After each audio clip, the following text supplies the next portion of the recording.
Okay. So, call it what you will. We tend to use the phrase API consumption. It's all about calling APIs. Primarily HTTP APIs. If you want to use the phrase REST APIs, that works too. We are trying to make it easier for people to call HTTP APIs, and you'll sort of see in a minute why that's important to us. We're starting to build a little bit of a Montreal-based team. Vincent, who actually arranged this, thank you Vincent, but then he went and got married, so he's in Mexico right now. And he said, hey, Seb, Darrel, could you go do this thing in Ruby? And Seb and I kind of looked at each other and went, Ruby, hey? Okay, sure, yeah, whatever, no problem.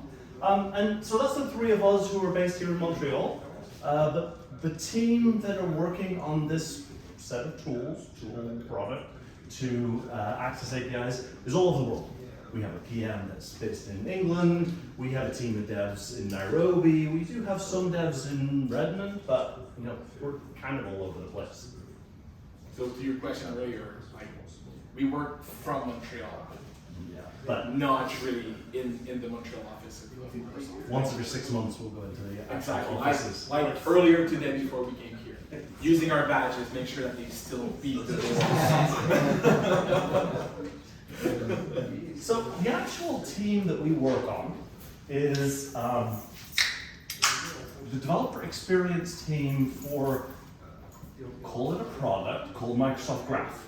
Have you ever heard of Microsoft Graph? Do you know what that thing is? Are you using Teams at work sometimes? Yeah. Or Slack? Or Outlook? Bad boys, bad boys. No, but just it's not. I don't like Slack. Oh, that's good. Joking. You're gonna see we're not doing a Microsoft pitch here at all. We're doing the industry pitch on consuming APIs. Everything that backs Teams and Office and SharePoint, which is where we store files, and emails and Outlook and everything, all of that is stored across thousands of services and databases and whatever, but it's all available through a single API that is available on Microsoft, which is called Microsoft Graph. And we are the ones empowering devs to connect to basically any pieces of data that lives in their like enterprise database that is also Microsoft. So we're that team. We're building tools for that team to access data inside Microsoft. Because about 8 or 9 years ago, it would be you went and used the OneDrive API, or you went and used the SharePoint API, or you used the Exchange API. That was all managed by a different team, had a different set of documentation, had a different set of SDKs, and everybody did something kind of differently. And you had to get a token for each one of those, and it was a pain. And so it was actually the people who were working Microsoft Field Sales were like, you need to fix this shit because it is a mess and it's a nightmare getting people to integrate this stuff. And so Microsoft Graph was born as an umbrella, and really we are just a proxy. We're just a, cool term of the year, federated gateway to all of the underlying services, just so that there's a consistent developer experience. And all of that data that is stored in the Microsoft Cloud gets exposed. But it ends up being an API surface area with like 22,000 operations across the whole API surface area, which causes some challenges with certain tooling when you try and go and use it. So one of the things our team builds is a bunch of SDKs in a bunch of different languages. And we're fairly successful at growing the use of our SDKs. We've got more than 500,000 applications out there going and calling Microsoft Graph API to do various things. We've got some good growth. We've got growth across a bunch of different languages. Ruby is in there somewhere. We have a Ruby SDK that has had just no love for quite a number of years because we haven't had any devs on the team who actually knew how to use Ruby. But we do actually have some usage of it. We have a lot of growth, like 300 billion requests a month, like using our SDKs and starting to get a little bit of a hockey stick. We're getting good growth. It's great. Until you look at this chart, where the green is the stuff using the SDKs, and the purple is people just calling the HTTP API directly. a lot of people just like don't use our SDKs, and that hurts. Yeah, curious here. So you're building mainly, I guess, in Ruby, but you're probably also building in some other languages or kinds of technologies or whatever. What's your feeling about SDKs? Do you like using an SDK, a library that kind of abstracts the complexity of an API for you?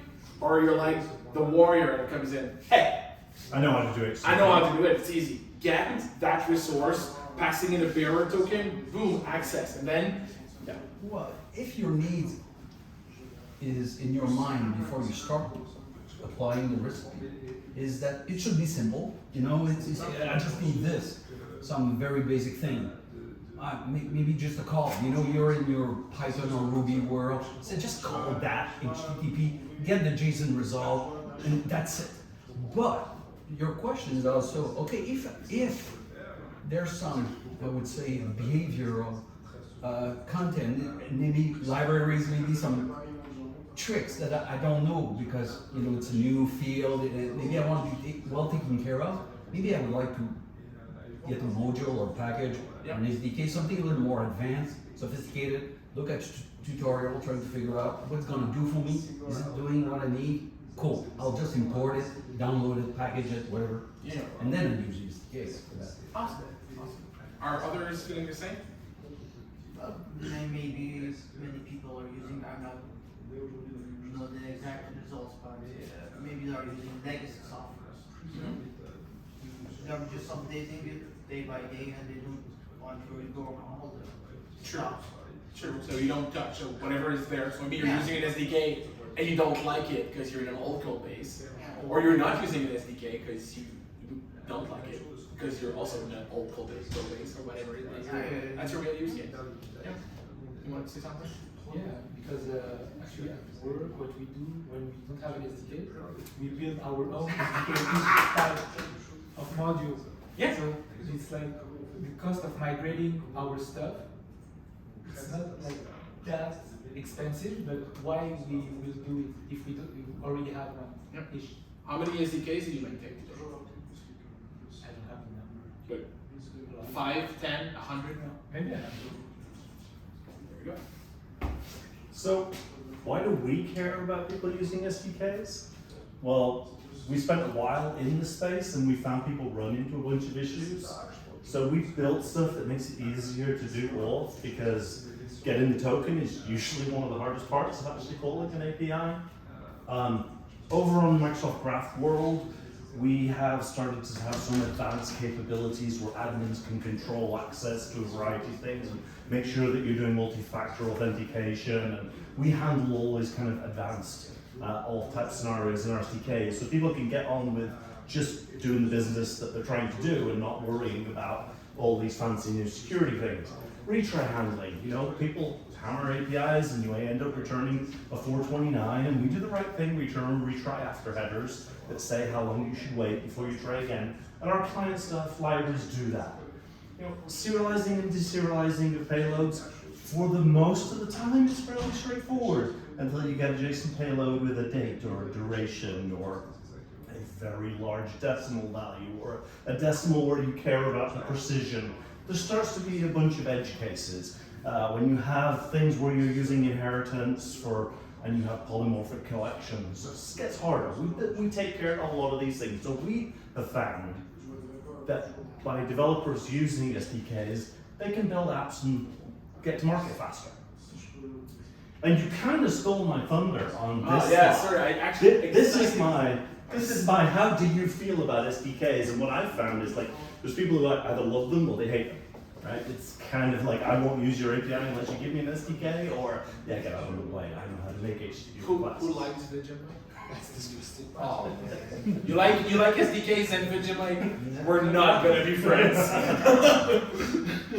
So over time, we've identified a bunch of things why people don't like using SDKs. I don't need it because I know how to do it. I don't want dependencies. Dependencies can be a real pain, especially when you start calling multiple APIs from your application, because that SDK pulled in some dependency library, that one pulled in the same library but a different version of it, and now there's conflicts of it.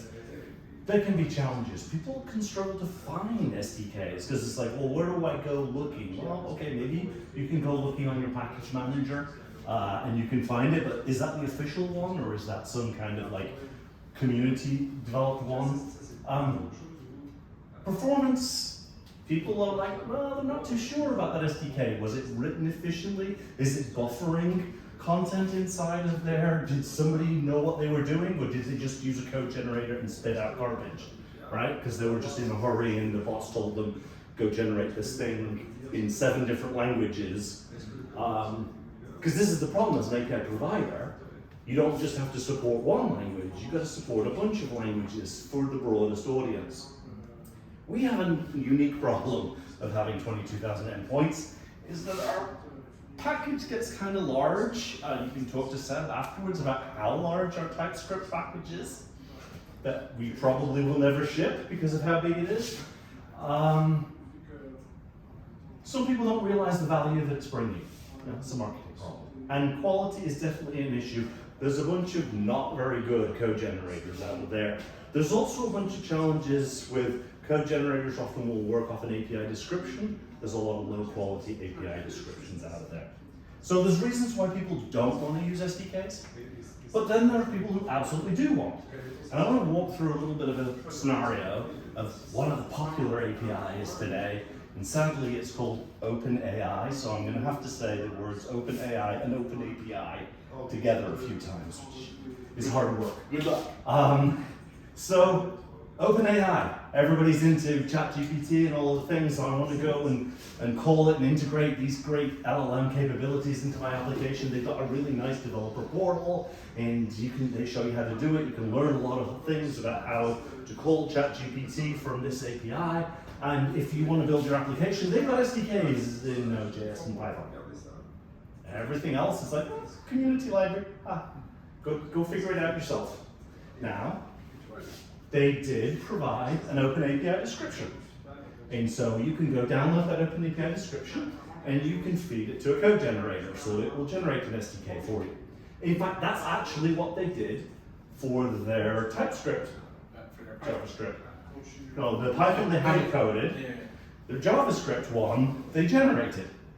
Because all the machine learning folks are all Python gurus. So they went and used OpenAPI generator, which is one of the most common generators out there. But it doesn't work. So then they wrote a bunch of scripts that would take their OpenAPI description and fix the OpenAPI description, because OpenAPI generator has a bunch of scenarios that doesn't really support.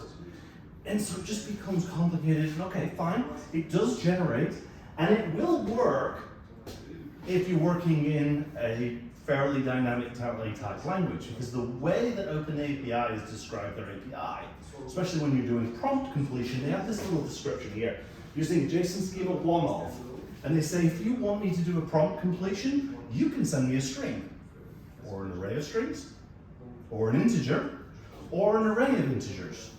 Well, if you're a code generator trying to generate that in Java or C#, that's not the easiest thing because it doesn't have union types.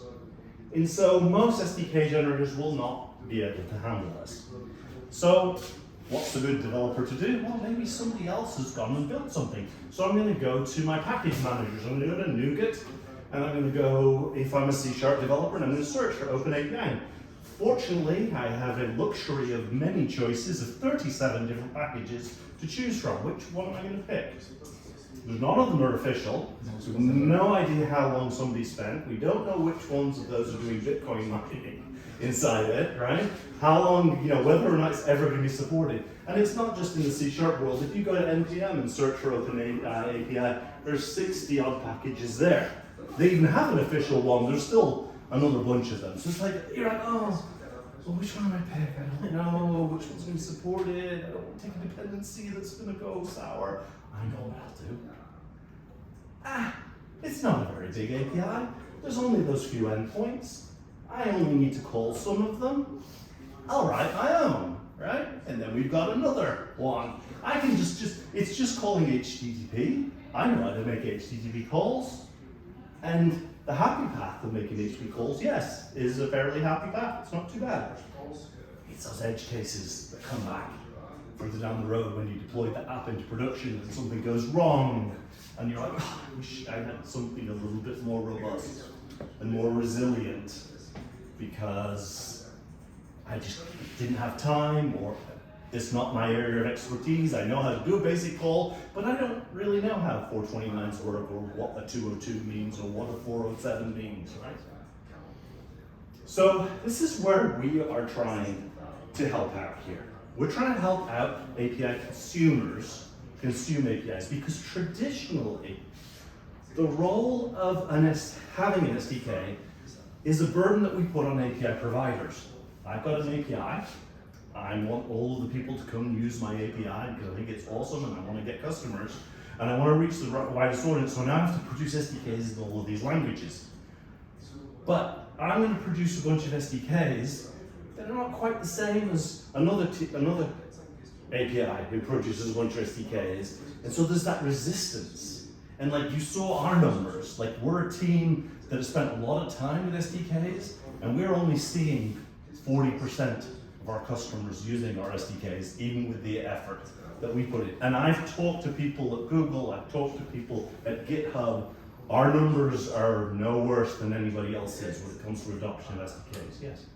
Those numbers, are they because of legacy work that came before you, or you're starting from a certain date? They say we're available and still people are not using them? So the 40% is 40% of new applications. So every day people are creating new app in our portals. Yeah. They get an ID and a key, and 40% of them are using the SDK, 60% of them are not.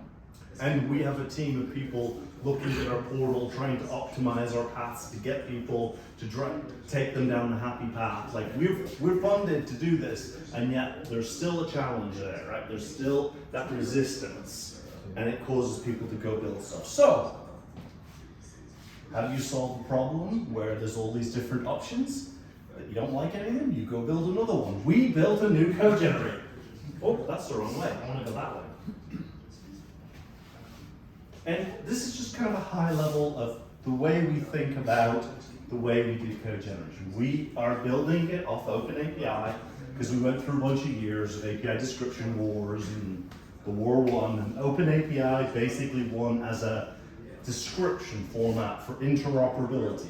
There are better languages, API design languages out there for designing, but as far as interoperability, OpenAPI works. We'll take VT, V2, V3, hopefully very soon we'll support V3.1, YAML, JSON, I don't care.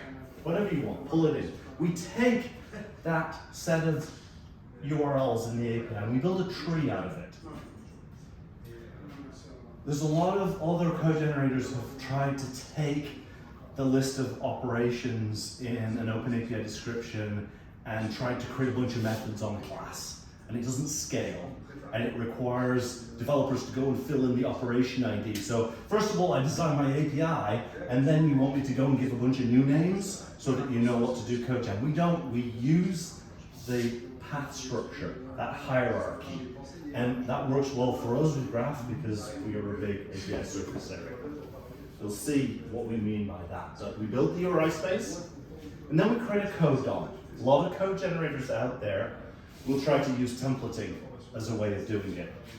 Templating has its pros and cons. We used to do templating, you know, the kind of the mustache template type approach, but it actually causes a lot of maintenance work.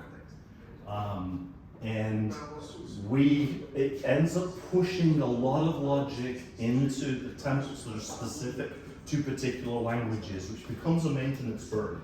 So we build a code model based on what we generically think our SDK should look like, what classes should exist, what properties and methods, and then we refine it by model so that we're using the features of the language. In C# we make sure that we use indexers. In we go, well, I guess we don't have inheritance, so we'll figure out another way of doing it. We use the capabilities of the language by refactoring that code model, and then we just pass it on to what we call language writers. So the particular language writers just take the code model and they write it out. And we package all this up in a fairly straightforward cross-platform single binary. You can download it in a Docker container, you can download it as a cross-platform exe, you can download it using regular .NET tooling. But it works anywhere and it's fairly low impact. But the code generation is only one part of the story. Let's look at how it fits into your overall application. You have your application code that you're going to build. And you want to call our generated Kiota API client code. And we have a pretty opinionated way that we project out that HTTP API surface area. We don't try and make it the most perfect API surface area possible. We try and make it as consistent with the API as possible and as predictable, because as we're discovering in this world of Copilot and LLMs and generative stuff, predictable has a lot of advantages. But we also don't recommend that you, if you're building an app, that you put our code all the way through your code base. Build a service adapter, right? Put a service adapter over our code. It allows you to configure it, set up your telemetry, if you're using OpenTelemetry, do all of that necessary configuration and isolate our generated code from the rest of your application. Okay, now we've got the generated code that goes and figures out how to make the HTTP requests, does all the serialization, all that stuff. It builds on top of a bunch of core libraries. The only one you really need is Kiota abstractions, which defines this interface layer between our generated code and the native code that is calling the underlying native HTTP libraries. So in Ruby, we're using Faraday at the moment. If you want to use a different HTTP client library, you can build replaceable core libraries. If you want to support other media types, you can build your other serialization libraries. If you have some weird authorization model that you want to do, you can plug that all in. It will all just work. But that stack then allows you to call an HTTP service, any HTTP service, in a fairly standardized, consistent way. You learn it once, you can call any API, described like OpenAPI. Now, this is not a new idea. This idea of having consumers generate code in order to be able to call other services. We've never really done it for HTTP. For some reason, we took a different path with HTTP. We expected API providers to go do the work. But if you work in GraphQL, you don't go, oh, I want to go and download the GraphQL SDK for GitHub. You just go download some GraphQL client-side tooling, and it can call any GraphQL API. If you want to call gRPC, you can go do proto-C, grab the proto schema, generate a stub, boom. And I usually get some boos and hisses when I mention this, but that's how we did it in SOAP too. You point it to a WSDL, and we generate a stub, and you can make the call. But there's far more HTTP APIs out there than there are the other protocols. And so this is where the biggest opportunity is. So just to summarize for a second.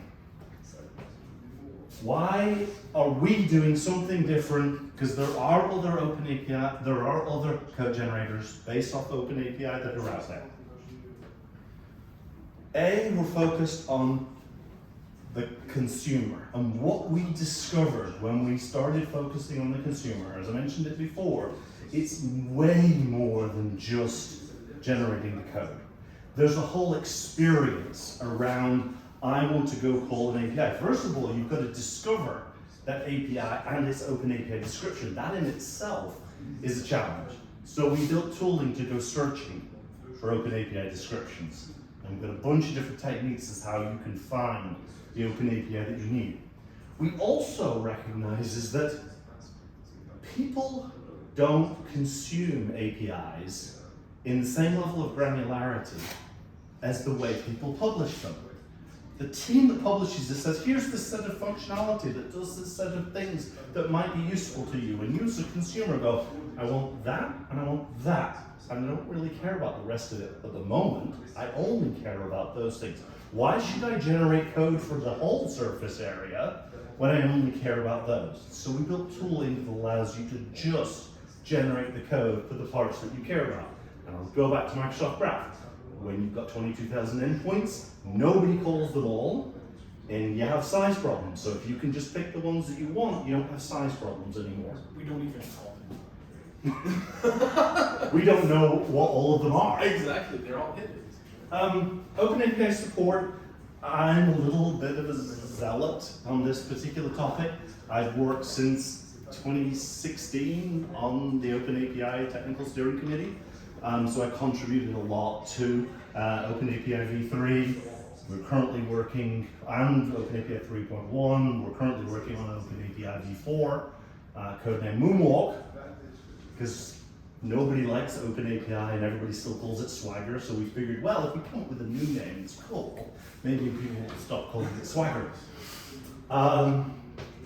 So we are very fixated on making sure that we accurately represent OpenAPI descriptions, support all the features, and generate as accurate as possible SDKs from that OpenAPI description.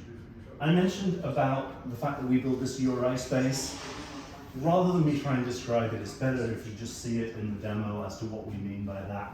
And last but not least, some people like this point, some people don't.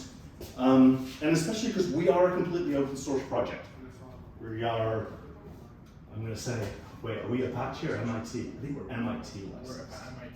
MIT, all the Microsoft stuff. We are on the Microsoft GitHub, or we are MIT licensed. We have had a bunch of contributions from external people. Red Hat are now contributing extensively. Red Hat are going to use this for their cloud SDKs. And we intend on building a community. We're in conversations with GitHub. GitHub needs to support some of the languages for their APIs, so they're trying it out at the moment. We need SDKs for our Microsoft Graph customers. We have a team building it across these languages. Yes, we don't have somebody with Ruby skills, and I absolutely wish we did. But we're learning, and this is another good reason why we're here, because we need feedback on our Ruby generation. But we're not going away. This tooling is going to need to exist for Microsoft, and we are absolutely committed to it being an open source effort that accepts external contributions, not just a source open effort. And with that, I'll stop talking, and he's going to try and show Ruby code. 31 minutes without seeing code, my eyes are bleeding. Slides are boring. No, I was joking. I hope you like the story. Do you mind if I stay in English? I know the flow is just more natural. Do I get everybody? Is everybody speaking French? No. I'll just keep it to the English. You guys can continue to do the English and then the French afterwards. Yeah, I think there won't be French actually. I think we're just gonna trash the French. We're gonna go English. It's your choice. It's my choice. I just want to make sure everybody understands. So I think it's very that way. So we're gonna do not that demo, but we're gonna. I guess I should have changed that. Yeah, but that's okay. Darrel talked about being an API consumer first type of product, technology, coaching, or whatever. And I'm gonna ask you this: where is a developer spending their entire day? In their goddamn IDE, right? They spend their time coding. I can bring you to a portal. I can build you a nice app. Those are all things that will distract you from being productive as a dev. That's why you have so much tooling, and when you commit to an idea or to a technology, you make sure that, okay, I don't want a Notepad++ type of experience when I code, even though I did that when I was younger and I thought it was cool, until I kind of learned what the world was about, and oh my god, I can do dot something, and I can see what's available in that object, and that's cool. Well, wait a second. That's how I learned my Ruby skills. Copilot was a great driver for that. So big caveat. We, as Microsoft, the technology we're building, which is Kiota, is built in the language of choice of Microsoft. It's the language we have the most knowledge about. It's .NET. We're building in .NET in C#. For you, you don't even need to care about what's the tech that is behind it, unless you want to contribute to it, and it's a great learning opportunity. That's what our folks at Red Hat have been sharing with us, because they're not writing in .NET usually. Keep in mind, .NET today is fully cross-platform, Linux, Mac, Windows. You can run it on VS Code. That's what I'm going to do today. But we want to reach the devs where they are. When we look at the numbers today, even though some languages have great support, some have okay support, VS Code is where a lot of the developers are spending their time. I'm curious, I'm going to ask you, what are you using in Ruby to code? VS Code?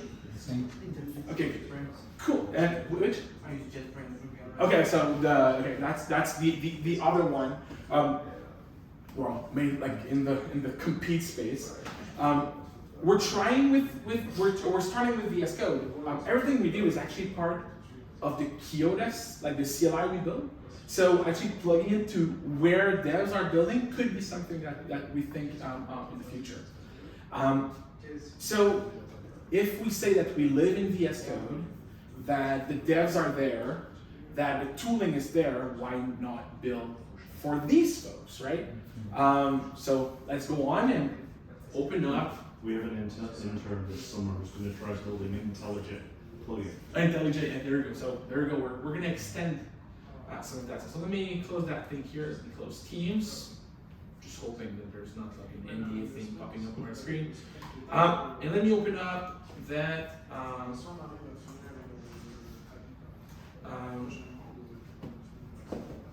VM here that runs somewhere in the cloud. Why I'm building it, I'm running a VM, I swap like 4 laptops a day, so it's just easier to have that one thing, so I don't have to build everything all the time. Let me close that. Everybody, yes, good.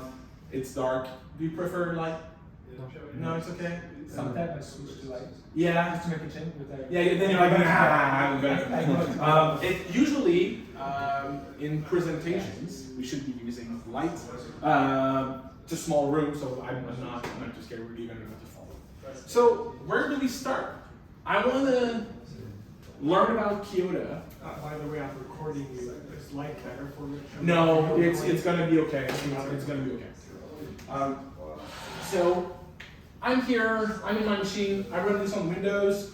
I'm actually not on Windows. You can see here I'm running it through WSL, the Windows subsystem for Linux. So I'm in Linux, I have VS Code open, and I want to figure out what Kiota is all about. So as a dev, my first thought, it's the same thing that I did actually for Ruby. I was like, so we had a talk, we want to meet the Ruby devs. Where do I start? I go in the extensions in VS Code and I type Ruby.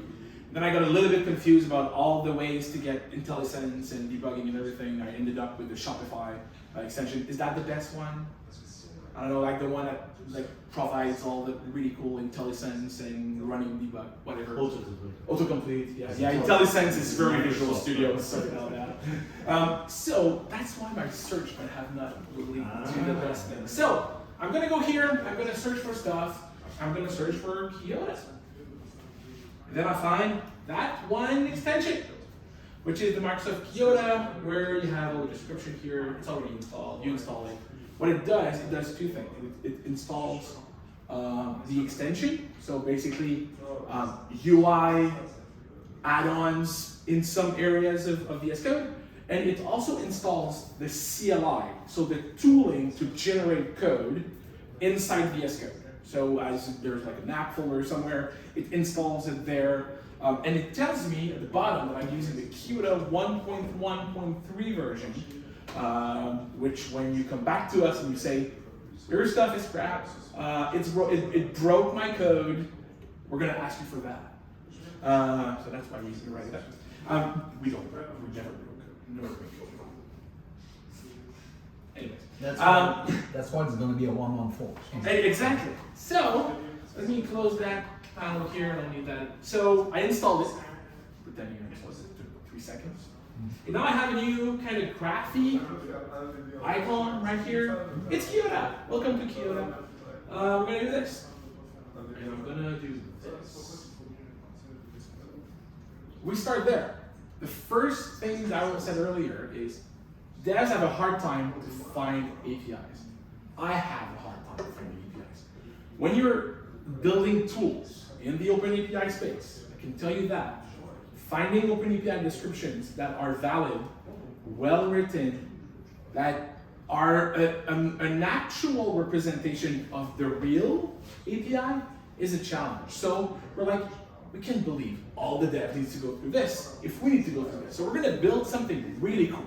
Because there is no NPM.js equivalent for APIs. There's no NuGet, there's no Maven Central, right? There's no equivalent. But imagine if there was, because then we could have one for all programming languages. It wouldn't matter which programming, we just all have one. And that's the beauty of APIs. APIs are language agnostic, right? It's a URL, an HTTP endpoint, and you call it in your app. Even for somebody that does not want to have like generative code, having an idea of what the API looks like is not a bad idea. So let's start with search. And is it big enough in the back? Yep, That's good. Okay. Take an audience. Yeah, Somebody from your API. An API. Let's be wild. Another one's cheating. Another one's cheating. Yes, it's there. I'm going to show you. I'm going to use Twitter. Twitter. That's good. Good one. So you're willing to pay $149 a month now to access Twitter? That was a big debate in our team. Should we use a Twitter API or not as our integration test? Like, do we agree with the policy or we don't? We don't. But I've never searched for this before. no, it's there. Oh, you did? So, Current and legacy. yeah, there's a V1 of the API. There's a current. So I found two APIs. There's the V1. There's the V2. There's a description. There's the description for V1. And cool. So now about community SDKs. yeah, but it, like PDP for Python. yeah, there's but in this case, we need it. I just want to connect to the API. I don't even know what language I'm going to build. Let's say that every day you come to work, you're like, I'm going to build an app. I'm going to spin a big wheel, and it's going to select the language for me. Okay, let's do that today. It's PHP. It's PHP. It's whatever. Perl. Been a while. I've been coding Perl. I clicked on the API, and then it opened up a tree view of the API. So now I can do this. I can go, okay, so there's a couple of in the URL segment. Now I have compliance. Definitely Twitter must not be compliant for whatever reason. Hold on. You did a search in Kiota? I did a search in Okay, Kiota. so Kiota is plugged into different search providers.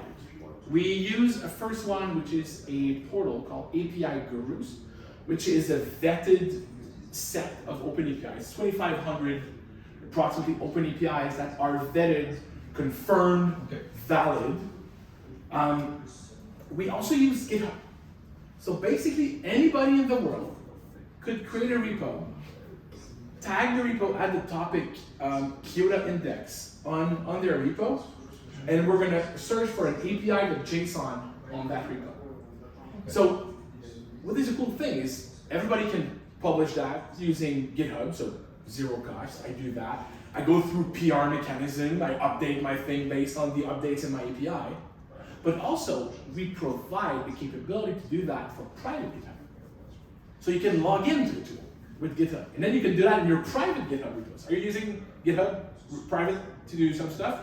So depending on the organization, like everybody has different things, but nothing will prevent us, for example, to build a GitLab connection, a Azure DevOps connection, a whatever the tool you're using, we could do that. So I clicked on it. I basically in the API.json, there's a link to the OpenAPI, and I load it. Basically, we have libraries that we build that parse that horrible YAML. I hate YAML. Who loves YAML? Seriously. Yeah, that is bad audience, I guess. I'm a JavaScript guy initially. So. It's JSON. more common in Ruby. Yeah, exactly. I know. I've been through this. I was in the PHP space before then, doing Symfony, and YAML was a big whatever. So it opens up, it puts it there, creates a tree. So think about it. When you do an HTTP call straight to the API, what would you do? Here you can already see it almost like a documentation, right? I don't have that version loaded up because We'll demo it. we'll demo it, but now we actually have, because in OpenAPI, there's actually an option to provide a description and then the documentation link. So now you actually would be able to click and get automatically to this specific method, get the documentation by the API provider. So from an API provider, there's no cost. Anybody can become an API provider. You generate your OpenAPI. And then you don't need to generate all the SDKs because the consumers will, like I will right now. Let's say I'm interested in tools. And I'm interested in the fire hose. I'm going to get a streak. So here, I could do this. I'm like, I really like Twitter. I'm going to go up. I'm going to add them all. Now, I basically generated an SDK or a library that connects to everything in Twitter. That's what I want to do. What I want to do is just the stream. Because that's the only thing I care about. My boss asked me, I want to have the stream of all the tweets in Twitter as a background on like a TV. On like you go at the Twitter HQ and you have all the tweets and it's just Clicking the fire hose will be pretty fast. yeah, it's just I don't think it's any useful, but hey, maybe Ellen loves to see all the tweets. And that would be a good example of how we manage 429. How many times you need to call this. So okay, cool. I identified the pieces of the API that I care about. I'm gonna go on and I'm gonna hit play. Oh, you're bold. Oh, I'm very, very bold. Let's see how it works. Now, it's going to ask me, you want to generate an API client for this? Yeah. Okay. How do you want to call it? I want to call it Twitter client. I want to call it, I don't know, I'm going to call it within Twitter. Let's put it in Twitter, in a folder called Twitter. And then it's just going to generate all the code and all the HTTP stuff and everything as part of that package. It's going to rely on our abstractions, our implementations that we provide by default, or your own if you want to rely on your own. It's going to do that, and it's going to ask me, okay, cool. This is where the roulette starts. What do you want to do? Do you want to do C# because it's the only one that is stable, but you won't be able to read it, right? And it won't be fun. You won't know if it actually works. I never tested it. I mean, I can read it with C#. I think everybody can. If you I know Java. if you can read TypeScript, you can read C#. Right? Even like ES today. But let's go where we are. Let's do Ruby. Yeah. Right? And now, this is where we never know. So now at the bottom, actually, like generation of Twitter client for Ruby at, and it gives me the path where I just created it. Thank you. That's it. Let's go. Have a great day, everybody. We're not showing you the code. No, we will. So let me go back to my Explorer. Now you see, I have a very bare bone. This is probably tons of bad practices in Ruby. I just want to, the goal is not to show you how I'm good at writing Ruby. The goal is to show you how good we are at generating Ruby code that you can put in your super cool app. This is, the value is your app, not our library. So we have Twitter. So what do we have in Twitter? We have one thing. I love how it translated to two, because some languages does not support using numerics. So first, it created a client in there, and you see it's proper Ruby code, and in there there's an initialize, and then you're going to find a to method. So you're going to be able to do client.to. Then afterwards, it's going to do a to request. Then I'm going to be able to do to.tweets. What does it look like? Does it look like the URL? Pretty much looks like the URL, right? So Except for the two. Except for the two, yeah. But when you're going to use it in your code, you're not just going to call get all stream tweets or get all tweets from stream. No, you're going to respect the API structure. And that's a key to why when you maintain 100 SDKs that all have different maintainers, different fashions. This year, this pattern was cool. The next year, this pattern was not cool. So now you have 100 SDKs to maintain. Well, all your SDKs are exactly the same. The same thing you would be using just by using HTTP endpoints, but you're using that. And then you can go to the tweets, and in the tweets you're going to have the fire hose, and in the fire hose you're going to have the stream, and in the stream you're going to have the stream, and then you're going to have a get, because you're going to do a get on the stream endpoint. So that's what we do. We generate just the pieces of an API, we line everything up together, we create the structure, we make sure that it's properly created. You don't have to think about this code. We even have questions around, should you commit this code? Why? Because actually as part of the generation, we just created something called a Kiota log file. That Kiota log file is this. And where the description is. What's the hash? So basically, if it changed, we're going to know that it actually changed. And only if the methods that you selected change do we care about it. So if some other things that you don't use change, it won't do a regen. Exactly. And then at the bottom, you're going to see, oh, the include patterns. We're using glub patterns to give you. So that's the pattern that we care about in the URL. And then you could regenerate and regenerate and regenerate. The same code will always get generated. So your code that you're using will never get broken. Especially if you put the facade on top of it, a service adapter, something that has all your business best practices in there, then we're good to go. So the goal is to have, like, say, functional code that works. Yeah. And then you're happy. And you, with the last, what you just quote was, it's going to update itself in some way. Yeah. How many people are playing or changing that code? Based on your experience, that go into that code and kind of fine tune it or something? Nobody said we do not? So our recommendation is don't touch it. Yeah, okay. Anything you're going to do there, next generation, Yes, go on. we're not even looking at your code. If you tell me regenerate, we're going to regenerate. We're not doing diffs. Yes. You guys could even improve further on that code if you follow the Rails conventions of translating REST APIs into show, update, delete, create, index. That would be even a higher level of abstraction. What we've talked about doing is adding hints into the OpenAPI description. So if you have a get method, you can put a client hint that says, when you go generate the final method on the end of the path, don't use the word get, use this word instead. But interesting for Ruby, it looks like there's a convention. But so right now we're really focusing on HTTP. So HTTP is get whatever. So that's a very, very, very good thing. And I think this is exactly the type of feedback we want to hear from you is, will this look ridiculous across the rest of your code base, or nah? Because also you have to remember, this is commodity code.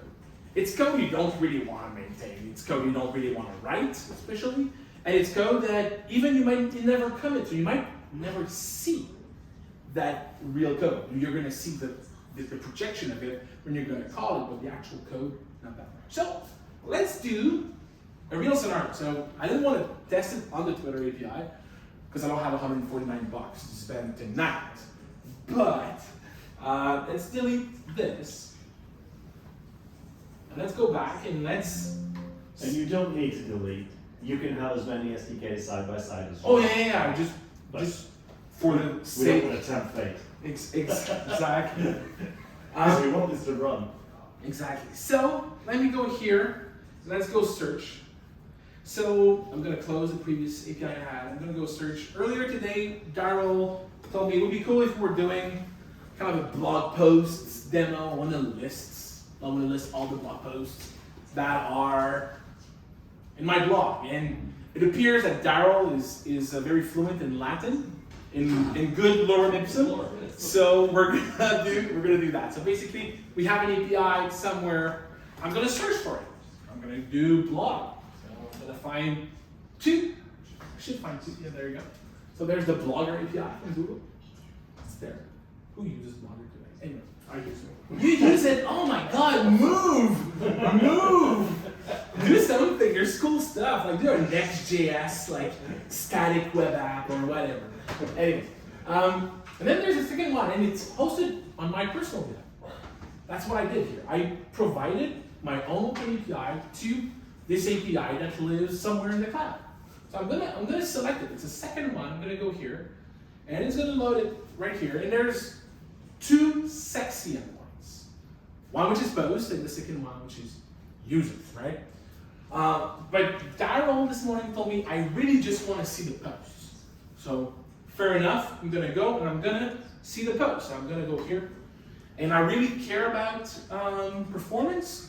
So I don't want to have users. I don't want to generate too much code for nothing. I just want to focus on posts. I'm gonna go here. I'm gonna call it the blog client. I'm gonna call it the name's damn. Wait, I can do that. Oh, it works. Every day I'm surprised about what we're building. And now we're gonna do again some Ruby generation. I'm gonna take have you seen that? It literally takes a second. Like we do that and boom, we generate it. I'm gonna go here and then we have the blog, which has exactly the same structure that we had earlier. There's a client that calls .post, and then in post there's a .get, and then everybody's happy. And this is where things could go south, because I'm going to do live coding in a language that I actually think I appreciate in the structure and the way it's built. I'm just not very proficient. Like I love how German sounds, but I'm not proficient in German, so pretty much the same. So the first thing is I already have a gem file, which are different packages, gems that we publish. That we have our abstractions, our JSON serializer, because that's a JSON API that we're calling it, and our HTTP client that will handle all of the HTTP connection and do all the call. We're using Faraday in this case. Serialization, Faraday, you don't like how we do it, well, do it yourself. Like you just plug into our stuff, you inherit from our abstractions, and very, very clear on how to get things started. So I require some of them. I close the file for whatever reason. Just to make sure, I'm going to install my bundle. Copilot is enabled. I know. Yeah. That's something. Have you ever used Copilot? It's seriously, I don't know what's the cost of that thing, but oh my god, it's welcome to the future. It's crazy what it does. So you're going to see actually you're going to see all the Copilot stuff happening. So first thing, module graph Ruby 4. I don't know what's that. Probably a graph previous model got from GitHub. That's from Microsoft Graph. Yeah, exactly. But that's not what I'm building. It knows that it's sad that it's speaking. So first, we're going to need auth. We're going to need to authenticate. Well, that API does not require authentication, but we require an auth mechanism. So we have our own anonymous authentication provider. So we're going to do auth provider equals here. Look at that.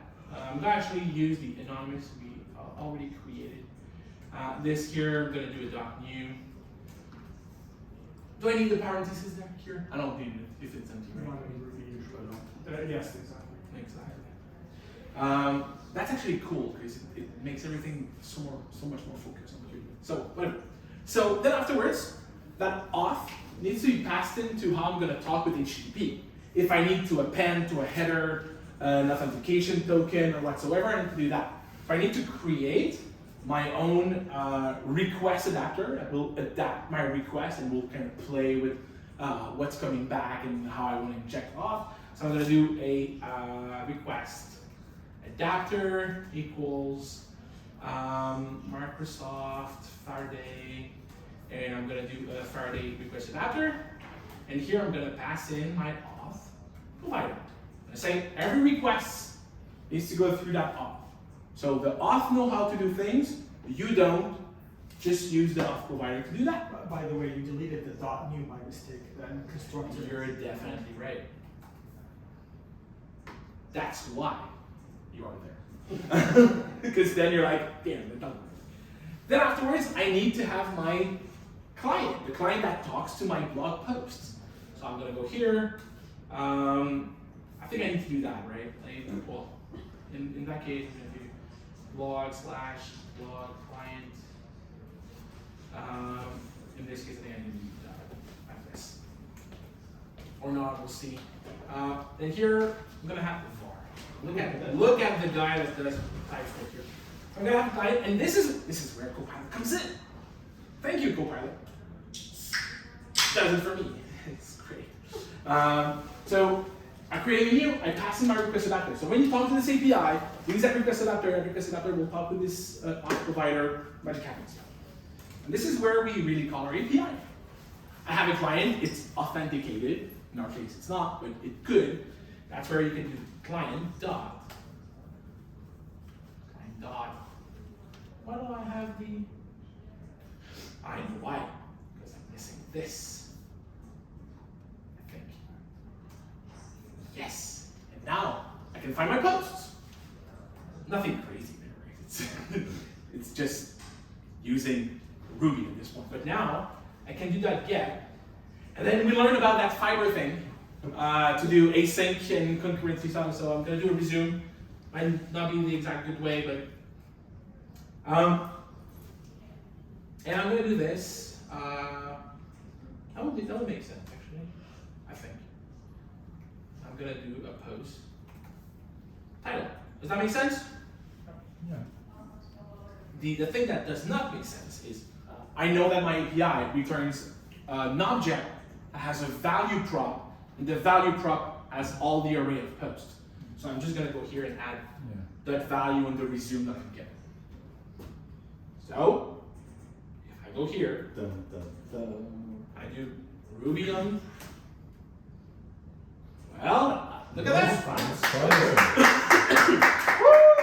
Thank you. 4 blog posts. That's great. Think about if that is a Twitter timeline, and we can only call it 30 times a minute, or we can only call it 30 times an hour. How would you handle it? How would you, would you kind of keep a counter? And you're like, how do I handle, but Twitter will tell you. And by the way, you're up to X percentage of your quota, come back in 5 minutes or whatever. That's the beauty of using this, because all of that retry handling, serialization is all included. So if I'm hammering this API, my code will not break. It's going to automatically, oh, I got a 429 from the API. I'm just going to wait a little bit. And then, okay, now I'm good. I'm going to call, I'm going to get the response back, and I'm going to show it. So all of that is totally abstracted for you. You don't need to think about this. You're not happy with our implementation. There are specific things that your internal APIs does that we don't account for. Bring in your own middleware layer, and we're going to handle it for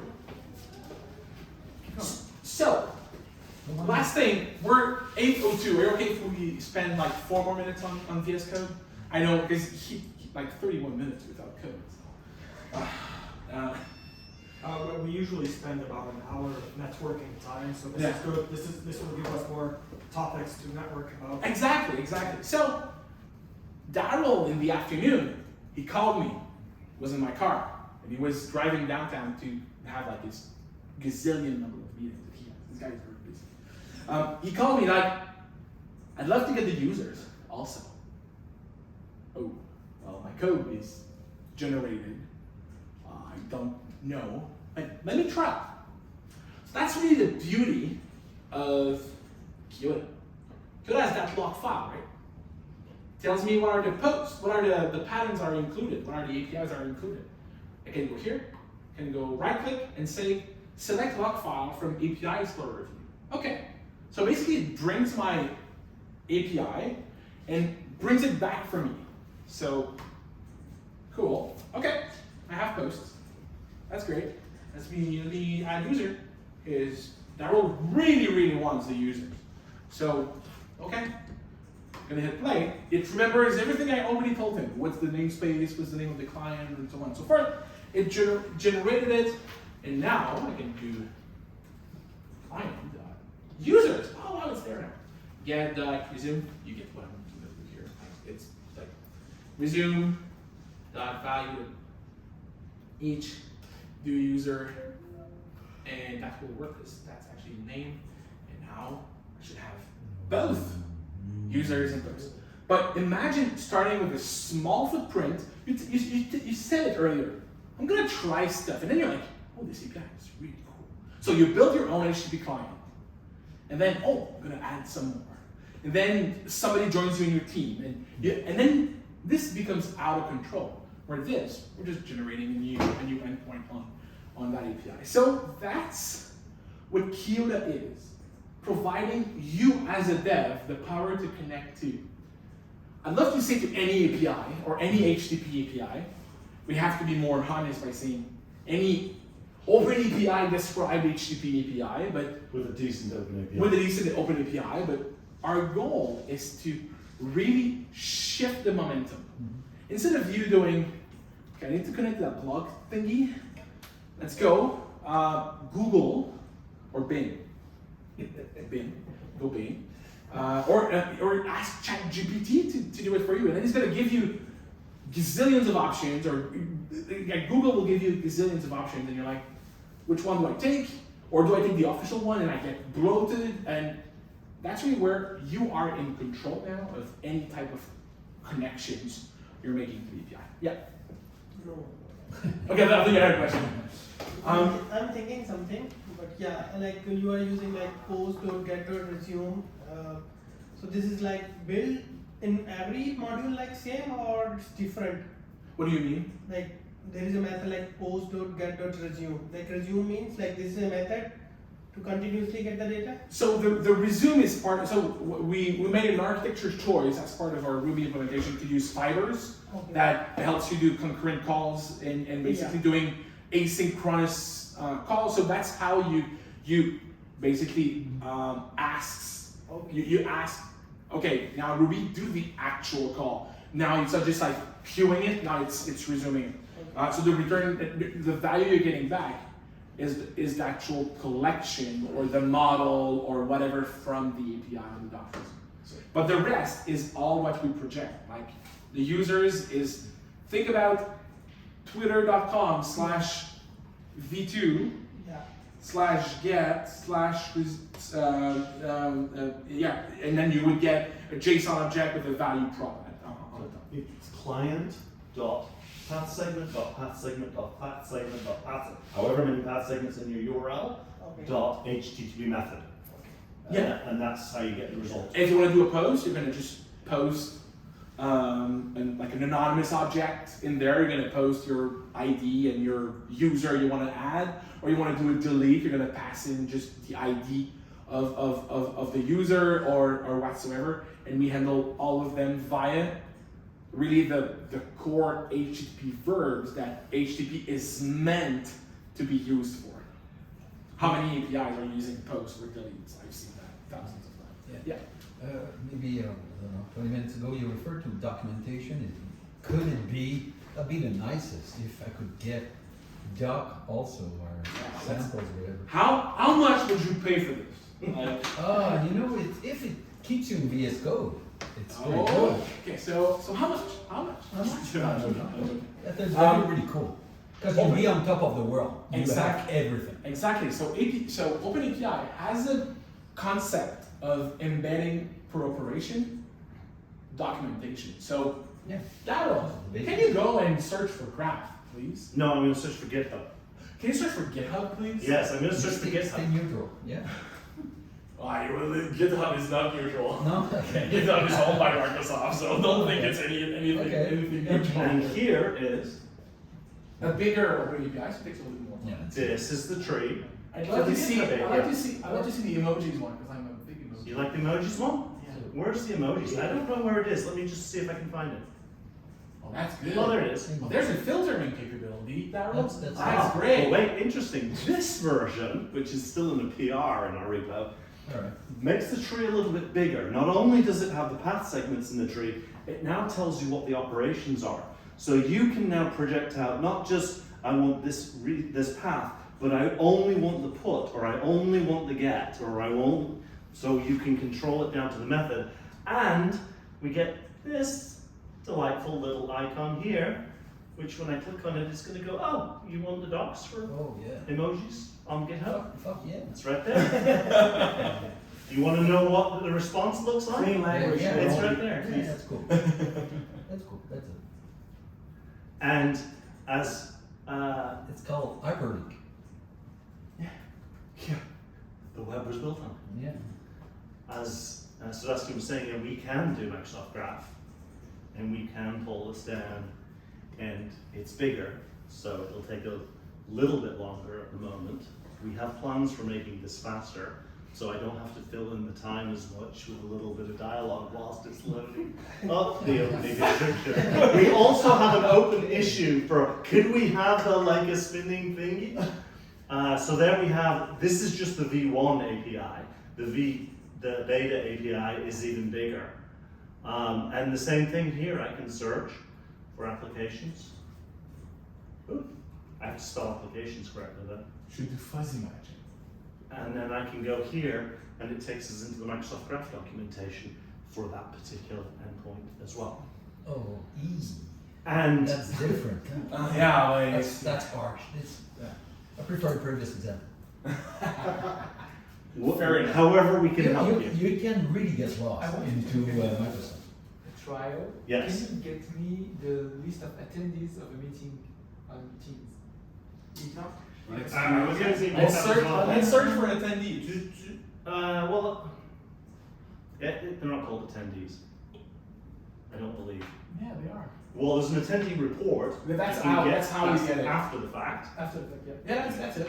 Okay. Well, there's the attendee report. No, It's not the you're right. going to have to go through online meetings. Yeah, You online mean- meetings. When Right.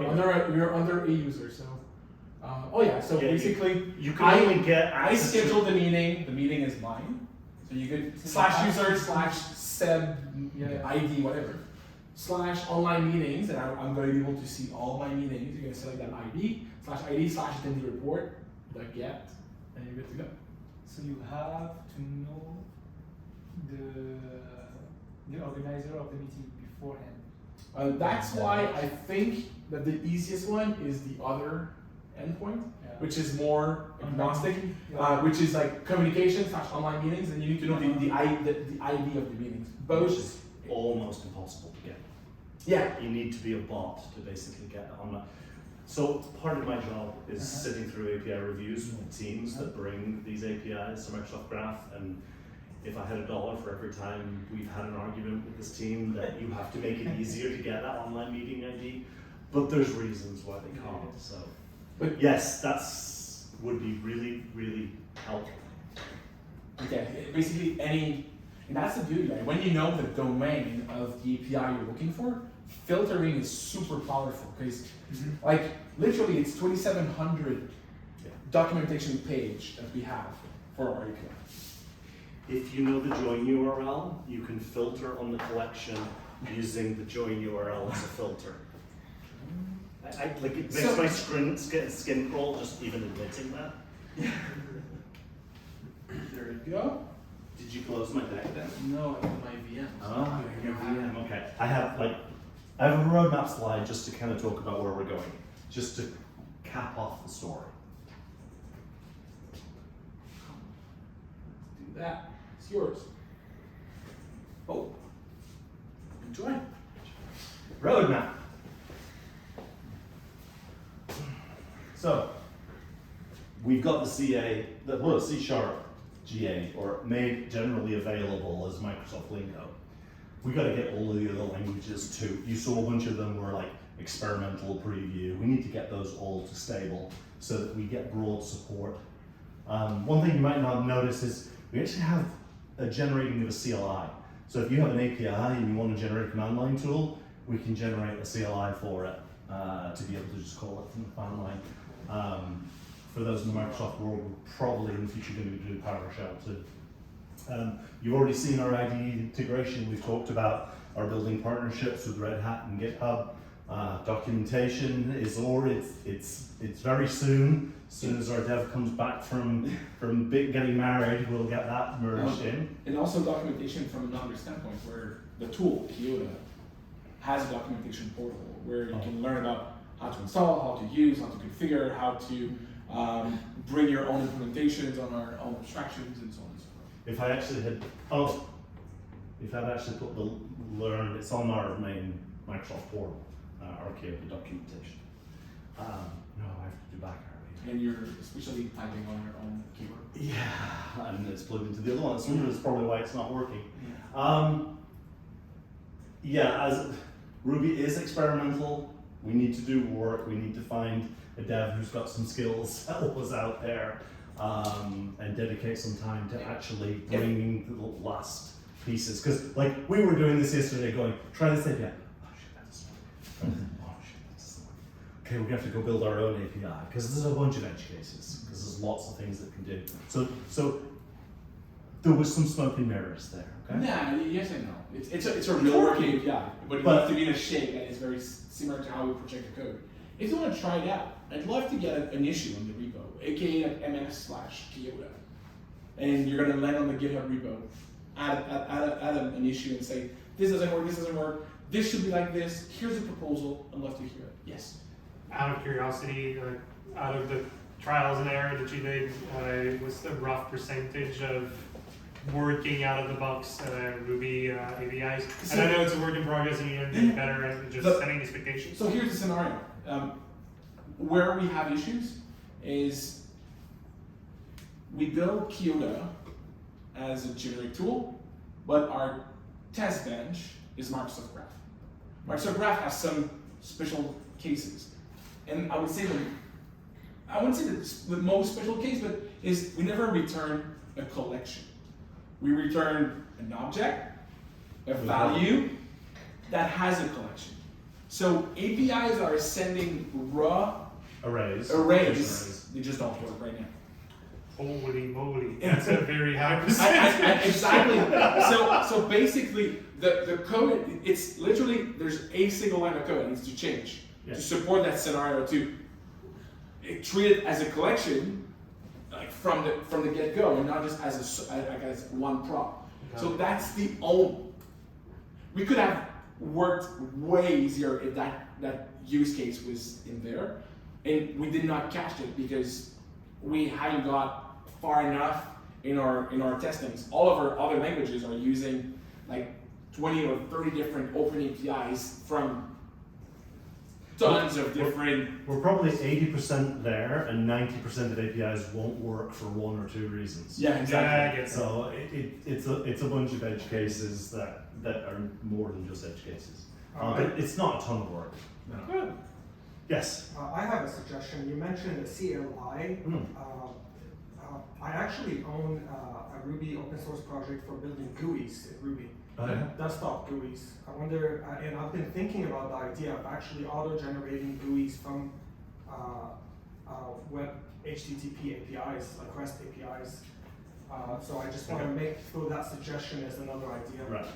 So like wrapping REST APIs with GUI. Let's talk about this element here. So I talked about the fact that we don't use templates. We have a code DOM. We have a code DOM that's optimized for generating. My project's name is Glimmer, by the way. Okay. Cool. And while that's our bread and butter, that's what we are code generating. There are a bunch of other things that you might want to generate. Unit tests. You might want to generate sample code. You might want to generate UI things. And we might want to generate server code, like scaffold up from an OpenAPI description an API, a Rails service. And so what we're going to do is take that code DOM that we generate out of our OpenAPI description and just project it out in a standardized JSON model. So then you can take that and feed it into some kind of templating language. So you will know what our client library looks like, and so you could generate tests out, you could generate sample code, you could generate UI that then can call those endpoints, because you will know what the shape of our client libraries are going to be, but you get it in a machine readable, machine processable format in order to do other kinds of code generation. So that's one of the things that's on our list to do soon. We can't have a slide at the moment without saying we're doing something about LLM, prompt management, AI, otherwise our management think we're just not doing our job, so it had to go on there. So what is it you're actually doing in that space? Well, it's Or you're just putting Us? So snippet generation is an interesting one, right? Do you really need code to be able to generate a code snippet, to be able to call an endpoint? Or can you just construct a prompt that says, this is kind of how Kiota API client code looks like, and this is how you set headers, and this is how you do parameters, and this is how a path translates into a call. Here's a bunch of examples of the prompt. Now I want to go and do this job, right? I want to do this other thing. Can you just go generate me the code? And I talked earlier about this, the idea of the service adapter. Back in, oh, I'm going the wrong way. I can't. In the little architecture diagram I had, and I have no idea what that slide is, why it's in this deck at all. I think it's an hidden one. We maybe do remember. Yeah. Actually. So this service adapter here. This is handwritten code that provides you with a friendly interface to our standard stuff. When you sit there and start typing that, Copilot does half the work for you. It figures out, once you've got a few examples in there of how you want to call our API client code, it's really good at that. We could go a little bit further and build some tooling into our VS Code extension, so you could start asking us natural language questions, and we can just figure out by constructing a prompt that says, this is how you call Kiota. So that's the kind of thing that we are going to be experimenting with regards to prompt generation, how to easily create these kind of adapter methods to call our APIs. Why would you focus on the adapter and not on the code generated itself? If the code generated itself was prettier and more and easier and more language focused. True. Predictability is right now a big issue for these things. You are going to ask the same question twice. You're going to get two different responses. So I think if we train the model enough, it could potentially, like, basically, hey, here's an OpenAPI. The user wants to call this endpoint. Generate me, and then. Well, that's exactly what the ChatGPT plugin is doing today. Yeah. If in the ChatGPT plugin you point it to an OpenAPI, it puts the OpenAPI description in the prompt, and they have a generator that generates Python code that then calls that API and figures out. It's all done runtime on the fly. And so the plugins in ChatGPT are actually using AI to understand how to use the plugin. Like there's no instructions. Mm-hmm. It's all AI based for you. We are exploring. Everybody's trying to figure out what to do with it and where it can really. But there's so much learning to do in that space, and it's changing so fast too. We have built a web experience. You can actually go to Kiota.dev and actually do all of this generation on a web app. It's actually, because it was all written in C#, it actually downloads a Blazor app, which is compiles it's a WebAssembly effectively. We also think there's an opportunity for improving API search using LLMs. I want to be able to find an API that tells me what is the attendance of an online meeting. there's an opportunity there for better semantic search indexes that can understand the question that you're asking and find you the APIs that can actually do the things that you're interested in, rather than just doing keyword searches that we're doing at the moment. There's also a really interesting story around workflow, which is we build clients that call one API endpoint for 99% of cases. Wouldn't it be nice if we could figure out how to generate code that knows how to achieve a goal by calling this endpoint and taking the result from that endpoint and then generating the next one, or calling the next one and taking the output of one to be able to call the other? In OpenAPI, there's a concept called links, which start down the path of being able to connect operations together and say how they're related. We are identifying a number of gaps in the OpenAPI specification for certain scenarios. It's not easy to describe next page links if you want to be able to page through collections. There's no easy way to describe how, when you go and create something, you get a location header that tells you where to go and get the thing that you just created. And that's another thing that we want to start figuring out how to get that into the OpenAPI description. We have a concept of long-running operations, which is, I went to go do something, it gives me a 202 to say, yes, I'm doing it, but it's going to take a while. Here's a location header for a status monitor that you can poll to find out when it's done. Wouldn't it be nice if we could actually code gen for those scenarios also? Yes. This reminds me a bit of something that was built in the past by Yahoo. It was called Yahoo Syncs, I think. Or pipes? Pipes, sorry, which allowed me to link multiple feeds of, for example, Atom feeds, and then build a new list out of multiple block feeds, for example. Yeah. That's kind of similar, is that it? Yeah, there's all kinds. Except it's focused on HTTP APIs. I wish I could remember, there was a guy from South America in the Ruby community that did some awesome work in the hypermedia space back in the early 2000s too. There's all sorts of stuff. There's lots of opportunity for us to be able to connect these different operations together, and actually, between a combination of richer OpenAPI descriptions and more AI that can do the understanding the natural language of what you're trying to do, and be able to break down that natural language request into simpler steps and then mapping it to HTTP requests, I think there's a lot of opportunity. I'm even here thinking out loud with, like, basically workflows, or could almost become like developer focused Zapier, like when you do Zapiers and when you do if this and that, like, because that could be an API, or that could be across APIs, but because they all have the same structure, they all share the same concepts, because they're all generated using the same clients, you could have a really, really powerful structure. Yeah, you don't need infrastructure anymore to do those kind of integration scenarios. You just need good API descriptions and some clever API to generate the code that will glue the pieces together. And we should have killed that last one, enhanced filtering, because we've pretty much already done it, because we can filter on methods now, and we can do filtering. So yeah, these are the things that we are building. These are the things we're playing with. It's open source. If you want to come take a look in that next slide, that's the GitHub repo, Microsoft/Kiota.